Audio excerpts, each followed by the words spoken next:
Hi, it's Abby. It is Halloween today. There we go.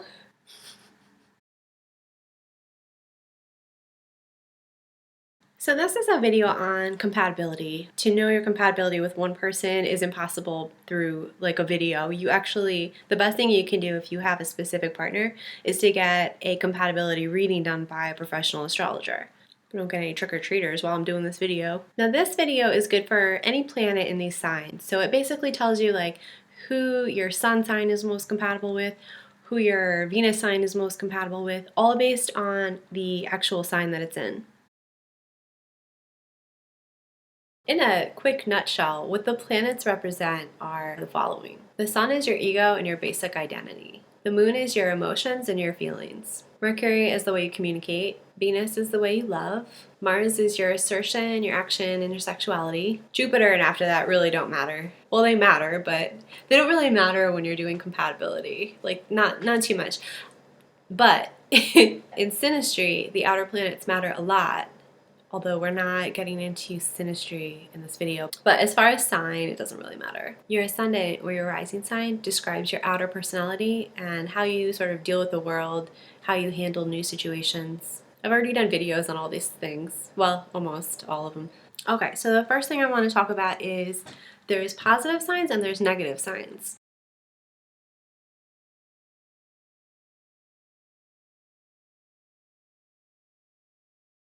Feminine versus the masculine signs. It's kind of like yin and yang, positive, negative.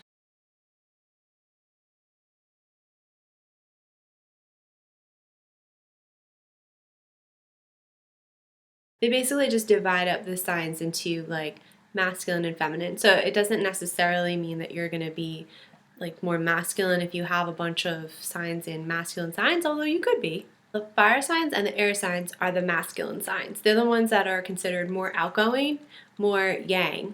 The feminine signs are the water signs and the earth signs. In general, you get along with people who are in your masculine or your feminine compatibility. Okay, now we talk about the elements.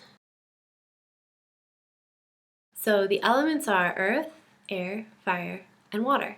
Fire and air are masculine, water and earth are feminine. So there's 3 signs in each of the elements. So fire has Aries, Leo, and Sag.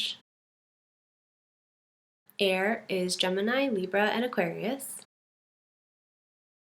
Earth is Taurus, Virgo, and Capricorn. And water is Cancer, Scorpio, and Pisces. Each of the 3 signs in their element are called triplicities. You're never going to hear that, but I thought I'd throw it out there. So basically, if you have like sun in a fire sign, you're going to get along well with suns and other fire signs. Why? Because you're in the same element. I mean, you'll also get along with like air, for example, people with sun and air, but you're going to have more of like a natural harmony with people in your own element. Like, for example, if you have Mars in an earth sign, you're going to do things really well because Mars is the planet of action. You're going to do things really well with people who have Mars in earth signs as well. I've been asked to do a series on this, so I will probably do a series on like full out compatibility, but this is just a basic introduction video.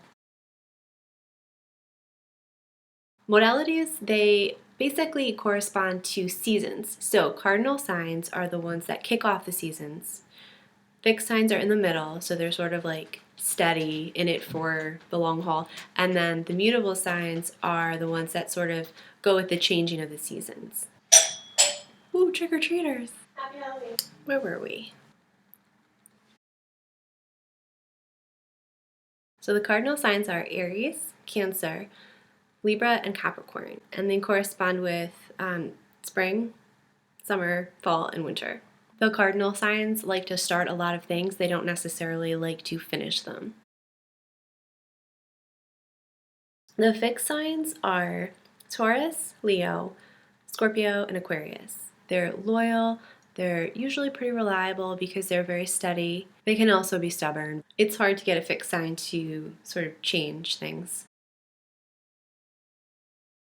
The mutable signs are Gemini, Virgo, Sagittarius, and Pisces. The mutable signs all have in common that they're super flexible and very go with the flow. A lot of the mutable signs are dualistic signs, so they can tend to be a little bit split and scattered.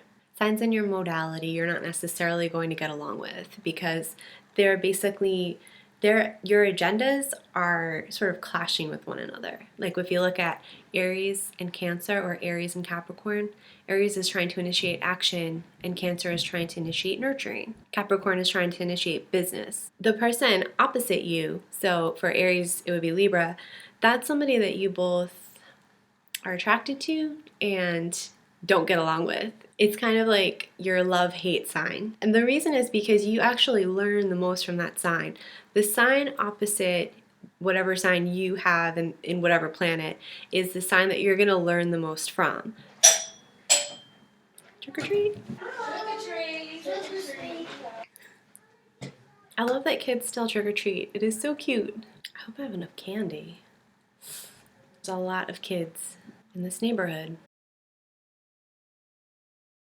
Basically, when you're talking about compatibility, you can look at the zodiac as sort of like a mathematical pie. Anything that you're either 60 degrees or 120 degrees away from, you're going to get along with. Signs that are 120 degrees away from you form a triangle with these signs. So those are the signs that you're going to get along with so well, you won't even know it. It'll just be this harmony, this ease. That's really your best compatibility. Then you've got the signs that you're 60 degrees away from. Those are the signs that you sextile. Those are the signs you have a relationship with that you know you get along well. You know it and you can take advantage of it. So those are your second best signs. Those are the ones that are second to the ones that are in your same element, but they're still great. Anything that you're 180 degrees away from, you're going to have a sort of attraction, but also like conflict with, like kind of like a tug of war with. So your opposite sign is going to be the sign that you're attracted to, but also repel in a way. Signs that you're 90 degrees away from, they're the signs that you don't get along with the most. They're just at odds with one another, so you actually fight. You sort of have a conflict with the people who are in your same modality. The two signs that you're 150 degrees away from. In astrology, that degree is called either a quincunx or an inconjunct, either or. So those signs you don't have anything in common with. You're masculine, they're feminine, or other way around.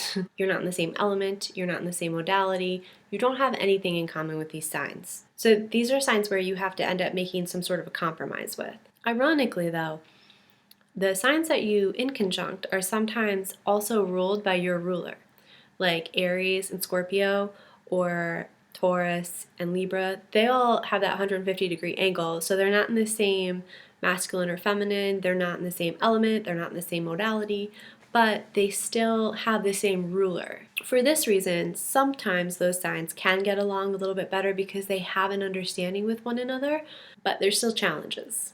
My ears are all red. Do you see my little bats? Ooh. Now what about the signs that are right next to yours? Those are signs that you semi-sextile. It's like a half of a sextile. It's 30 degrees, not 60.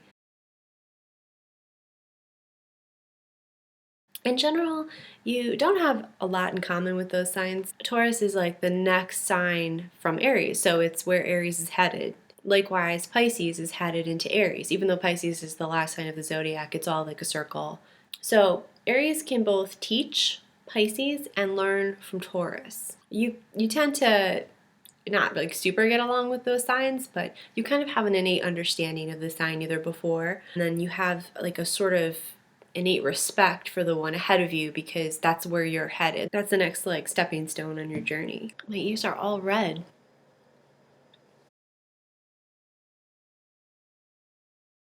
So I'll use an example. I dated a Capricorn with a Gemini rising and a Libra moon for a long time. Now, I have an Aries sun, so his Capricorn sun and my Aries sun meant that. Oh. Thank you. You're welcome. Happy Halloween. You too. Trick-or-treaters. What was I saying? What was I saying? Trick or treat. I don't think I'm gonna have enough candy for these kids. So, what was I talking about? So, oh yeah, I was talking about my own relationship. Great. My ex-boyfriend and I, we didn't have compatible, like, life purposes or whatever. But my Leo moon and his Libra moon got along, and my Aries sun and his Libra moon had that sort of 180-degree opposites attract thing going on. So it's not always as obvious as it looks. I have a Pisces ascendant and he had a Gemini ascendant. So we both were very flexible and go with the flow, but we were also very changeable. We were also really super changeable, so that's not always a good thing. Speak of the devil, he just texted me. I don't really want to get too involved in my relationship anymore. This was a mistake. Just forget it. Oh, that lighting is so much better. So if you have compatible ascendants, for example, you're going to approach the world in the same way. Those are the kind of things you want to look at to see what kind of relationship you're going to have with someone. And this isn't just for love relationships, it's like for anyone. You know, your siblings, you can look at your relationship with your parents, you can look at your relationship with your friends, coworkers, anything. Let's say, for example, you and your sister have Mercury in opposite signs. You might fight a lot, but you also might really like and appreciate the way the other one can do things that you can't. Like if you and your mother have moon signs in the same modality, you might clash when it comes to your feelings. You might like get into fights because you sort of hurt her feelings and she hurts yours and doesn't mean to. That's the basics on compatibility between the signs. I hope it kind of helped out someone out there. A lot of you guys know a lot about astrology, so this is probably a basic video, and if you'd like, you can sort of leave some comments if I missed anything or if you have anything to add. But if there's anything that you want to discuss in the comments or you have any questions, please leave them. I would love to hear stories about you guys and your relationship compatibility. I love all that stuff, so write it down in the comments. And let me know what signs you think are kind of like strange, but you feel like they get along. Like, I don't know, like Gemini and Virgo, because they're both Mercury. It has been requested of me to do like actual compatibility series, so I may do that after Mars is done. I've recorded Mars like over again because I actually deleted the first one, so I re-recorded it and it's coming out for you. So that's it. If you guys have any questions, leave them in the comments. If you're interested in a personal reading from me, please visit my website, and I will put a link in the description box below. If you like this video, give it a thumbs up, and don't forget to subscribe. Hope you guys had a good Halloween. Bye! I'm just gonna go eat some candy now.